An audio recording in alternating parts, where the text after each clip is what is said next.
Hello students, welcome to YouTube channel physics with Vikalp Sharma.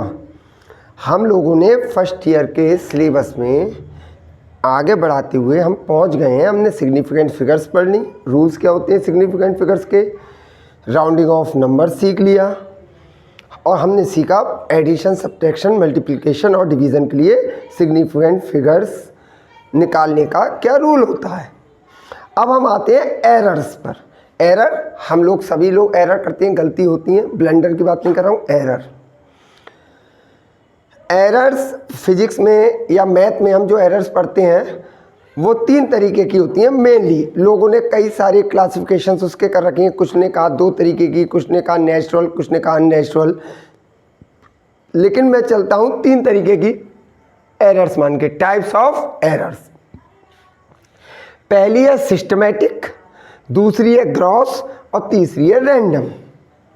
तीनों को हम समझते हैं।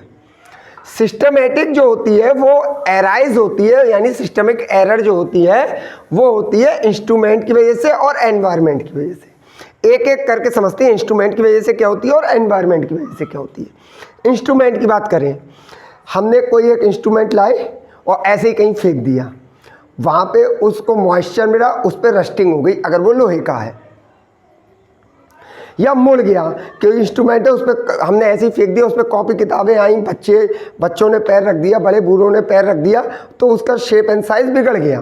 तो अब जब उस इंस्ट्रूमेंट से हम कोई चीज़ मेज़र करेंगे तो वो एरर देगा। तो ये एरर क्या कहलाती है? इंस्ट्रूमेंटल एरर सिस्टमेटिक एरर के अंदर आती है। मिसयूज़ करा, हम ज़बरदस्ती उसके स्क्रू को मतलब घुमाए पड़े, जबकि एक लिमिट दे रखी है कि जब वो फिक्स हो जाए उसके बाद स्क्रू नहीं घुमाएं, लेकिन हम और कस के घुमा रहे हैं तो हम उसका मिसयूज़ कर रहे हैं, जिससे उसके स्क्रू होते हैं वो ढीले हो गए, कसते नहीं है, प्रॉपरली कस नहीं पा रहे हैं, तब भी वो गलत रीडिंग देगा। तो ये हो गया मिसयूज़। इम्परफेक्ट डिज़ाइन, हम गए और हमने बाज़ार से गए और हमने बस जल्दबाजी में उठा के ले आए, देखा नहीं कि वो ठीक ठाक है नहीं है, उसकी शेप एंड साइज़ पहले से ही तो बिगड़ी हुई नहीं है। जब वो बन के आया हो, जिस भी मशीन के थ्रू या जिस भी प्रोसेस के थ्रू बन के आया हो, कहीं ऐसा तो नहीं है कि उसकी डिज़ाइन हमने तो ख़राब नहीं की, वहीं से ख़राब होके आई हो। जैसे कभी कभार हमने बहुत टाइम देखा होगा, आपने टॉफ़ी लेके आए, टॉफ़ी में हवा तो भरी हुई है लेकिन उसके अंदर टॉफ़ी नहीं है, यानी वो हमारी गलती नहीं है, हमने बस वहाँ चेक नहीं किया, वो टॉफ़ी आई ही नहीं थी, उसके अंदर बस हवा भरी हुई थी। कभी कभार देखते होंगे हम तेल लेके आए पाउच में, वो पाउच लीक कर रहा है, तो वो हमारी वजह से नहीं हुआ। एक होता है हमने पाउच फाड़ दिया, वो होता है इम्प्रॉपर प्लेसमेंट, हमने गलत तरीके से रख दिया, उस पर बच्चे चढ़ गए, पाउच फट गया। एक वहीं से गलत आया जो हमने वहाँ चेक नहीं किया, उसे कहते हैं इम्परफेक्ट डिज़ाइन। वहाँ से डिज़ाइन ही सही नहीं बन के आई उसकी, तो वो जब भी देगा गलत रीडिंग देगा। अब आ जाओ एनवायरनमेंट। एनवायरनमेंट जैसे प्रेशर, हम कोई एक्सपेरिमेंट यहाँ पे कर रहा हूँ मैं इस समय, ठीक, यहाँ पे प्रेशर कुछ और होगा, एटमॉस्फेयर प्रेशर। अब वो जो एक्सपेरिमेंट कर रहा हूँ मानो प्रेशर पे डिपेंड कर रहा है। अब मैं वही एक्सपेरिमेंट, बिल्कुल वही एपरेटस लूँ, वही सारी रीडिंग्स लूँ, लेकिन माउंटेन पे जाके, किसी हिल स्टेशन पे जाके, तो वहाँ प्रेशर बदल गया होगा, तो वो ही सब रीडिंग लेने के बाद भी आंसर हमारा वो नहीं आएगा, एरर बताएगा, क्योंकि यहाँ की जगह वहाँ पे प्रेशर बदल चुका होगा। या फिर इस समय अपने इंडिया में गर्मी है, कोई ऐसा एक्सपेरिमेंट कर रहा हूँ जो टेम्परेचर पे डिपेंड कर रहा है, ठीक, यहाँ करा, उसकी वैल्यू कुछ आई।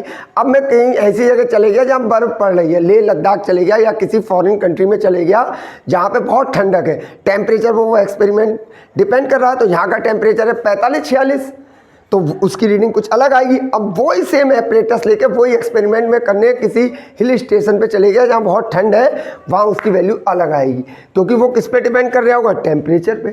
तो ये भी एरर तो आई, आंसर तो वो सेम मैच नहीं करेगा, हिल स्टेशन पे अलग आएगा, यहाँ पे अलग आएगा, क्योंकि वो एक्सपेरिमेंट किस पे डिपेंड कर रहा होगा? एनवायरनमेंट पे। तीसरा ले लो, जैसे ग्रेविटी, पोल्स पे हम कोई एक्सपेरिमेंट करें सिंपल पेंडुलम का, और इक्वेटर पे करें, जी की वैल्यू वेरी करेगी, तो वो पेंडुलम का टाइम पीरियड जब निकालेंगे सिंपल पेंडुलम का या सेकंड पेंडुलम का, तो वो डिफरेंट आएगा एट पोल्स और एट इक्वेटर। तो ये होती हैं सारी एनवायरमेंटल। और ये जो मैंने बताई कि हम उसे गलत तरीके से इस्तेमाल करें, मिसयूज़ करें, कहीं गलत तरीके से रख दें, उस पर रस्टिंग आ जाए तो वो रीडिंग अच्छे से ना दे, या जब हम खरीद के लाएं तभी वो हम उसकी डिज़ाइन ना देखें, पहले से ही शेप उसकी और साइज़ बिगड़ी हुई हो तब भी वो एरर देगा। तो ये वाली एरर्स कहलाती हैं इंस्ट्रूमेंटल, और ये प्रेशर, टेम्परेचर, ग्रेविटी, ये सारी क्या कहलाती हैं, एनवायरमेंटल। ये दोनों इंस्ट्रूमेंटल और एनवायरमेंटल एरर्स मिलके कौन सी कहलाती हैं, सिस्टमेटिक, जो सिस्टम में ख़राब कर दें, सिस्टम की वजह से एरर्स हो। ये वाली एरर्स कंट्रोल कर सकते हैं। भाई जरूरी थोड़ी हम पहाड़ पे जाके करें, हम यहीं करेंगे एक्सपेरिमेंट, तो वो एरर होगी नहीं। मानिए कोई एक्सपेरिमेंट 45 डिग्री सेंटीग्रेड पे होना है, तो हम क्यों करेंगे पहाड़ पे जाके, वहाँ ठंड होगी, हम यहीं पे करेंगे। हम ऐसी जगह जाएंगे जहाँ 45 डिग्री सेंटीग्रेड टेम्परेचर हो। कहीं पे प्रेशर 2 एटमॉस्फेयर रहना है मानिए, तो हम ऐसा एटमॉस्फेयर क्रिएट करेंगे उस एक्सपेरिमेंट को करते समय कि 2 एटमॉस्फेयर का प्रेशर क्रिएट हो जाए, तो एरर नहीं होगी। हम उसका मिसयूज़ क्यों करेंगे, क्यों उसका स्क्रू ज़बरदस्ती घुमाएंगे। जब हम देख के लाएंगे तो बिल्कुल ठीक ठाक देख के लाएंगे, नहीं भैया जी दूसरा दीजिए, ये गलत है। या फिर हम उसको ढंग से रखेंगे, कोई बच्चा उसको तोड़े नहीं, रस्टिंग नहीं आए, उस पर जंग नहीं लगे, तो ये सारी हम कंट्रोल कर सकते हैं एरर्स, एनवायरमेंटल और इंस्ट्रूमेंटल, जो कहलाती हैं सिस्टमेटिक। अब आते हैं ग्रॉस, ये तो बिल्कुल ही हम कंट्रोल कर सकते हैं 100%। ये हमारी गलती की वजह से होती है, इंस्ट्रूमेंट में कोई गलती नहीं है और एनवायरनमेंट भी सही है, टेम्परेचर, प्रेशर सब सही है।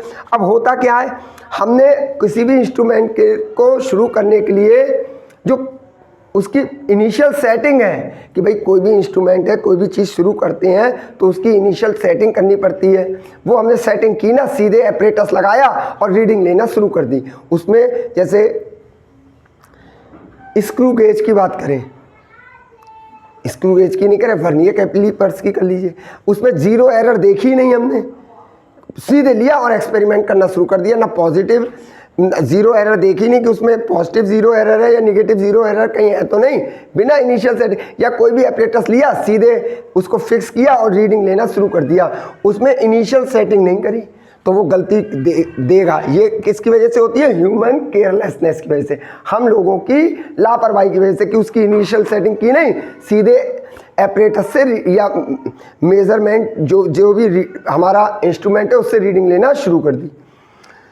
दूसरा प्रिकॉशंस, भाई उसमें प्रिकॉशन दे रखा है कि हाथ बिल्कुल साफ हो, उस पर वजन नहीं लगाएं, उस पर लिक्विड ह्यूमिडिटी मतलब उस पर कोई गीले हाथ पैर नहीं लगाए उस इंस्ट्रूमेंट पे, ठीक है। हमने वही सारी पानी हाथ गीले हैं, हाथों में कुछ गंदगी लगी है, उस पर वजन रख दिया, ये सारी हमने प्रिकॉशंस उसकी जो थी ऑब्जर्वेशन की वो नहीं ध्यान में रखी, तो वो रीडिंग गलत देगा ही देगा। अगली I record and putting improper values, ये भी एक बहुत बड़ी दिक्कत है भैया, ध्यान रखना। रिकॉर्ड एंड पुटिंग ये दो अलग अलग गलती हैं। उस पे R5 रहा है, R5 रहा है और हमारे दिमाग में चल रहा है कि 6 है।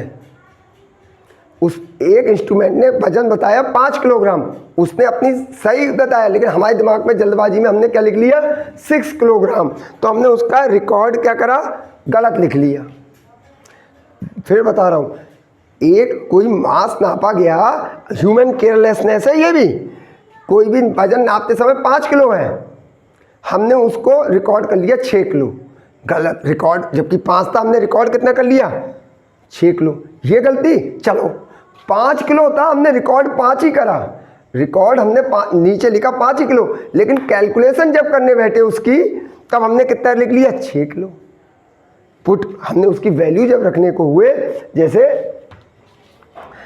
हमने रिकॉर्ड यही करा 5 किलो था, लेकिन जब हमने यहाँ पे मास ऑफ मैंगो मानो, तो मैंगो कितने थे 5 किलो, अब हमने 5 किलो मैंगो थे और अपनी कॉपी में 6 किलो लिख लिए, तो दो वो रिकॉर्ड हमने गलत करा ना, कॉपी में रिकॉर्ड गलत कर लिया। इसमें वो बेचारा क्या करे, इंस्ट्रूमेंट बोलेगा थोड़ी कि मैं 5 किलो हूँ, तुम गलत लिख रहे हो, तो बेचारा तुम्हें अपनी तरफ से सही रीडिंग दे रहा है, लेकिन तुमने क्या करा, रिकॉर्ड गलत कर लिया, तुम्हारा दिमाग कहीं और था, तुमने रिकॉर्ड कर लिया 6 किलो, तो ये हो गई रिकॉर्ड। अब एक चीज़ होती है पुटिंग, तुमने 5 किलो था, लिखा 5 ही किलो, लेकिन जब यहाँ पे इस फॉर्मूले में मास ऑफ मैंगो लिख रहे हो तो 6 लिख गए, जबकि तुमने रिकॉर्ड अपने रिकॉर्ड में सही 5 किलो लिखा है, लेकिन पुट जब कर रहे हो वैल्यू तो गलत कर दी, तो ये भी तो आंसर गलत ही आएगा। तो ये सारी एरर्स क्या होती हैं, ह्यूमन केयरलेसनेस की वजह से। अगर हम अपनी केयरलेसनेस कम कर दें सारी इनिशियल सेटिंग करके फिर एपरेटस लगाएं तब रीडिंग लें। सारे जो उसकी प्रिकॉशंस हैं कि क्या क्या हमें करना है क्या क्या नहीं करना है at the time of experiment reading लेते समय, तो ये वाली गलती भी नहीं होगी। और जो रिकॉर्ड जो देख रहा हो वो मीटर या इंस्ट्रूमेंट जो रीडिंग दे रहा हो वो ही हम रिकॉर्ड करें और वो वैल्यू लगाएं, तो ये गलती भी नहीं होगी। तो ये वाली गलतियाँ ह्यूमन केयरलेसनेस की वजह से होती हैं, तो ये ग्रॉस कहलाती हैं। तीसरी होती है रैंडम। ये हमें नहीं पता होता है, हम ना इनमें से कोई गलती कर रहे होते हैं और ना इनमें से कोई गलती कर रहे होते हैं, तब भी हम उसी इंस्ट्रूमेंट से वही रीडिंग सब उसी एटमॉस्फेयर में, उसी प्रेशर में, उसी टेम्परेचर में, उसी एपरेटस से और रिकॉर्ड भी सही कर रहे होते हैं, सारी प्रिकॉशंस का भी ध्यान करते हैं और इनिशियल सेटिंग भी सब सही कर रहे होते हैं, क्योंकि ना ये गलती कर रहे हैं ना ये, फिर भी उसकी वैल्यू हर बार कुछ ना कुछ थोड़ी बहुत डिफर आती है। ये वैल्यू कहलाती है रैंडम एरर। ये अननोन काजेज ऑफ फैक्टर्स की वजह से होती है, हमें भी ना पता कि यार अब क्यों गलत आ रही है, ना हम कोई ये वाली गलती कर रहे हैं ह्यूमन केयरलेसनेस और ना ही हम कोई सिस्टमेटिक यानी इंस्ट्रूमेंटल और एनवायरमेंटल कर रहे हैं। तो ये गलती क्यों हो रही है, तो ये वाली गलती काहे के अंदर आती है, अननोन काजेज की वजह से आती है और ये कहलाती है रैंडम। इसको 100% सही नहीं किया जा सकता, इसको भी कंट्रोल किया जा सकता है, ये तो खैर 100% कंट्रोल कर ही सकते हैं और ये हम कंट्रोल नहीं कर सकते। इसका एक ही तरीका है, क्या तरीका, इसको उतार लीजिएगा, इसका तरीका हम बता रहे हैं क्या है। यहीं से बात शुरू करते हैं।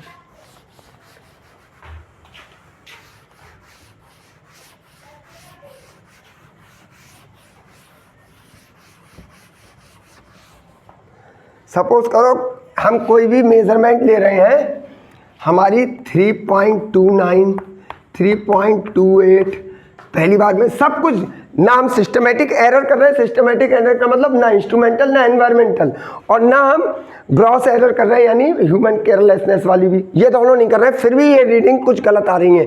कभी 3.29 आ रहा है, कभी 3.28 आएगा, थोड़ा बहुत ही अंतर, क्योंकि ज़्यादा अंतर तो इसी वजह से आ सकता था, या तो हम कोई लापरवाही करें या इंस्ट्रूमेंट में या एनवायरनमेंट में कोई बहुत बड़ी हो, हम पहाड़ पे चले जाएं या फिर समुद्र के अंदर चले जाएं, तो ज़्यादा चेंज आएगा। इस रैंडम एरर की वजह से थोड़ा बहुत डिफरेंस आता है, क्योंकि वो पता ही नहीं होता किस वजह से हो रहा है, थोड़ा बहुत एरर्स आती रहती हैं अननोन कॉजेज़ की वजह से। इसीलिए जब हमें पता ही नहीं है किस वजह से हो रहा है, तो इसको हम 100% कंट्रोल ही नहीं कर सकते। भाई इससे तो पता है किस वजह से हो रहा है, इंसान की लापरवाही, ह्यूमन केयरलेसनेस की वजह से ग्रॉस एरर, तो हम सही कर लेंगे, लापरवाही नहीं करेंगे। ये भी सिस्टमेटिक भी पता है कि हम टेम्परेचर नहीं बदल रहे, टेम्परेचर बदलने की वजह से, प्रेशर बदलने की वजह से, ग्रेविटी बदलने की वजह से हो रहा है, हम भैया नहीं बदलेंगे, हम वहीं एक्सपेरिमेंट करेंगे। या फिर हम मिसयूज़ कर रहे हैं किसी एपरेटस का, या हमने उसको प्रॉपरली रखा नहीं है, तो आइंदा नया लाएंगे, उसको हम प्रॉपरली रखेंगे, देख के लाएंगे बाजार से, तो ये सब हम सही कर लेंगे। लेकिन ये हमें पता ही नहीं है रैंडम एरर हो क्यों रही है, तो ये छोटी सी वजह, छोटी सी इसमें चेंज आता है। कभी 3.29 आया, कभी 3.28, कभी 3.30, कभी 3.29, समझ में आया, कभी 3.27। तो इसका एरर ख़त्म करने का सबसे अच्छा तरीका है ज़्यादा से ज़्यादा ऑब्जर्वेशंस लें, यानी ज़्यादा से ज़्यादा प्रैक्टिकल करें, ज़्यादा से ज़्यादा रीडिंग लें। कभी ये आई, कभी ये, इन सब का मीन निकाल लें। जैसे कभी 7 आई, कभी 8 आई, कभी 6 आई, कभी 7 आई, कभी 8 आई, कभी 9 आई, कभी 5 आई, ऐसे करके आई छोटी मोटे। तो क्या करें, सब खूब सारी जितनी ले सकें, जितनी ज़्यादा रीडिंग लेंगे उतना ही इसमें सुधार होता चले जाएगा, उतना ही हम एग्जैक्ट वैल्यू जो असलियत में वैल्यू है उसके करीब आ जाएंगे। इतनी रीडिंग ले ली, और भी ले सकते हैं, और लोगे और अच्छी बात है, सबको ऐड कर दिया। जितनी रीडिंग लो, नंबर ऑफ ऑब्जर्वेशंस को upon number of observations 1 2 3 4 5 6 7 8, value of each observation, हर ऑब्जर्वेशन में हमें क्या वैल्यू मिली, अपॉन 1 2 3 4 5 6 7 8 लिए। कोई बच्चा एक और ऑब्जर्वेशन लेता, वो उसको ऐड करता, 9 कर लेता। तो जब ये मीन निकाल लेते हैं, तो ये जो मीन आता है ये लगभग सही आंसर जो होता है उसी के पास आता जाता है। जितने ज़्यादा हम ऑब्जर्वेशंस करते चले जाएंगे, उनका मीन लेंगे, तो उतना ही एग्जैक्ट आंसर अपने आप आ जाएगा। लेकिन इनमें कुछ ना कुछ एरर रहेगी, पता ही नहीं होती है किस वजह से, इसलिए इनको सॉल्व नहीं किया जा सकता। समझ में आ रहा है? मतलब इनको हटाया नहीं जा सकता है, बस ऑब्जर्वेशन ज़्यादा से ज़्यादा करके इनको रिड्यूस किया जा सकता है। Is that clear? अब ये आपका एरर आपको समझ में आ गई होगी। अब हम एरर्स पढ़ेंगे। एरर्स कई तरीके की होती हैं, अब हम उन एरर्स को पढ़ेंगे 1 2 3, एडिशन के लिए, सब्ट्रैक्शन के लिए, मल्टीप्लिकेशन के लिए, डिवीज़न के लिए, पावर के लिए, एक ये वाली लगभग 6 सवाल हैं। 6 तरीके के सवाल करा दूंगा, 3 कल और 3 परसों। आपका एरर हमेशा को हो जाएगा, कहीं कोई परेशानी आपको नहीं आएगी, फिर हर सवाल आप करते रहेंगे। तब तक पढ़ते रहिए। कल फिर मिलते हैं 3 न्यूमेरिकल के संग। 3 न्यूमेरिकल परसों करा के ये चैप्टर खत्म हो जाएगा। आगे की ओर चलेंगे यूनिट एंड डायमेंशंस की तरफ। Okay bye.